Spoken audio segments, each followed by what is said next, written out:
Taliban sudah berkuasa di Afghanistan. Gelombang pengungsi sudah mulai terjadi. Sebagian warga meninggalkan Afghanistan dan negara-negara dunia mulai menyoroti termasuk Perserikatan Bangsa-Bangsa agar tidak terjadi krisis kemanusiaan dan jaminan hak-hak warga di Afghanistan. Bagaimana nasib Afghanistan di bawah kendali Taliban dan bagaimana seharusnya pemerintah Indonesia merespon hal tersebut? Dan untuk membahasnya sudah ada Arya Sandi Yuda, pengamat politik internasional. Selamat sore Mas Arya.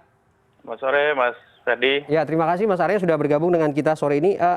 Mas Arya gini, kembalinya Taliban ini untuk gerakan-gerakan yang dilakukan ini sepertinya memang prediksi sebagian orang bukan hal yang mengejutkan. Ini dianggap kulminasi dari pergerakan dia selama ini. Tapi kemudian yang perlu diperhatikan juga bagaimana hak-hak warga dan nasib warga di sana. Apa catatan Anda soal eskalasi konflik yang terjadi saat ini di sana?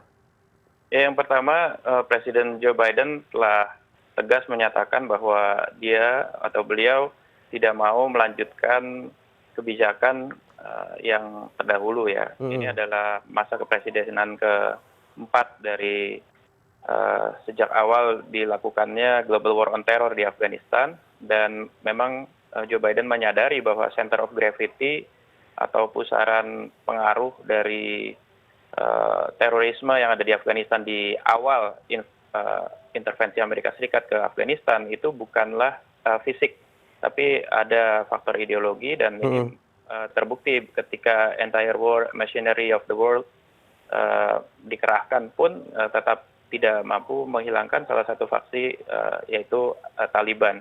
Dan ini keputusan yang menyebabkan, saya kira, menjadi faktor terbesar kenapa Taliban bisa mengambil alih Afghanistan. Dan kalau kita lihat sejak diambil alihnya Afghanistan oleh Taliban itu ada 3 dampak besar ya. Dampak yang sifatnya langsung, dampak tidak langsung, dan dampak yang sifatnya diskursif atau naratif yang bisa meluap ke kawasan dan juga dunia. Kalau kita lihat dampak langsungnya tadi Mas Ferdi juga menyebutkan ada dampak-dampak yang sifatnya krisis kemanusiaan dan dampak-dampak eksesif lainnya sebagai dampak dari transisi kekuasaan di masa tidak normal. Artinya ini tidak bisa disebut sebagai wartime, tapi juga tidak dibenarkan kalau kita menganggapnya sebagai peacetime gitu. Karenanya jelas ada ketakutan dari masyarakat, sebagian masyarakat terhadap interpretasi keyakinan keagamaan yang dibawa Taliban, terutama dari pengalaman masa lampau. Tapi sepertinya tekanan terhadap situasi sekarang dari dunia internasional, terutama dari negara-negara kuat di sekitar Afgan, itu juga menggiring pergeseran interpretasi keyakinan keagamaan di Taliban sendiri sebagai penguasa baru, kita bisa sebut sebagai new politik domestic actor ya. Satu aktor domestik politik baru yang berkuasa, dan kita bisa lihat cara Taliban berkomunikasi, terus kemudian ada upaya melakukan komunikasi dengan Presiden terdahulu Hamid Karzai, ada upaya-upaya yang tidak biasanya kita lihat di Taliban masa lampau, dan ini sepertinya negara-negara Barat juga menyadari ini.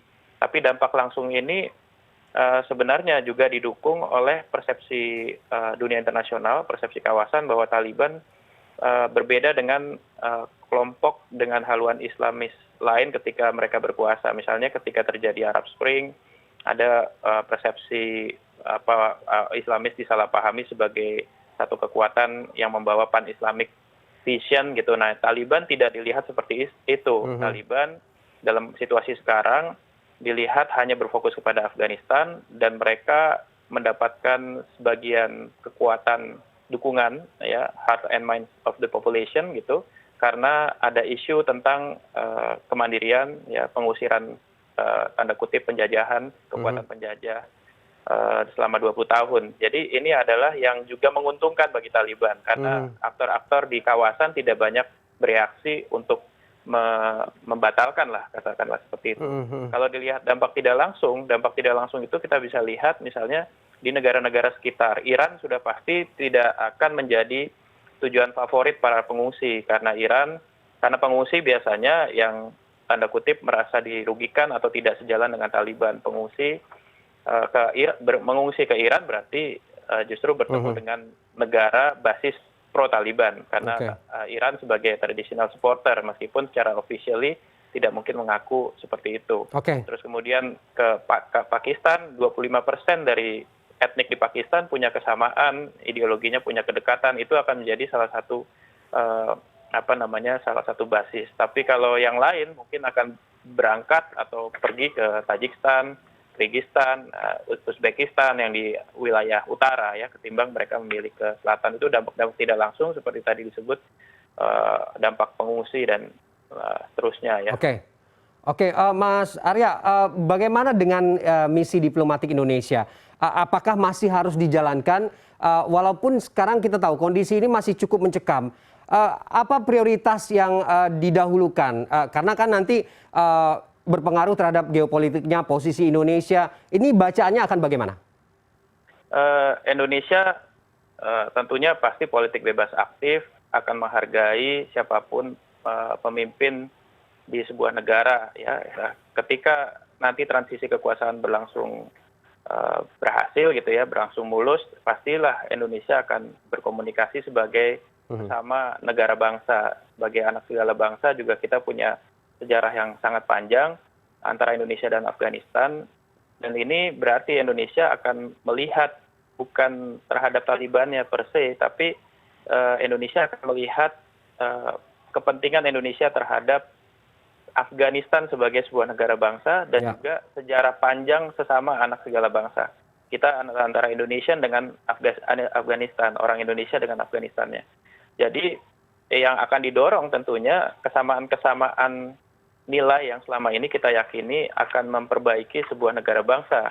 Kita sebagai negara demokratis pasti akan terus mendorong hadirnya perlindungan terhadap kaum perempuan, kaum minoritas, dan tentunya meskipun sudah dideklar Taliban akan membentuk sebuah Islamic Empire, tapi sebagai negara sebagai aktor rasional akan didesak oleh negara-negara kuat di sekitarnya seperti Pakistan, ada Iran, India, China juga pasti akan menekan dan mengarahkan seperti itu. Terus kemudian Rusia untuk berperilaku sebagaimana sebuah negara yang rasional, mempertimbangkan masalah ekonomi, perdagangan, politik, diplomatik dan seterusnya.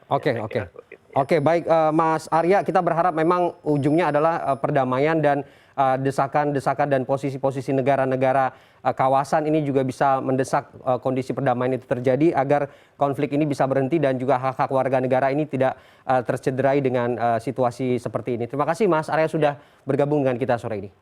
Terima kasih.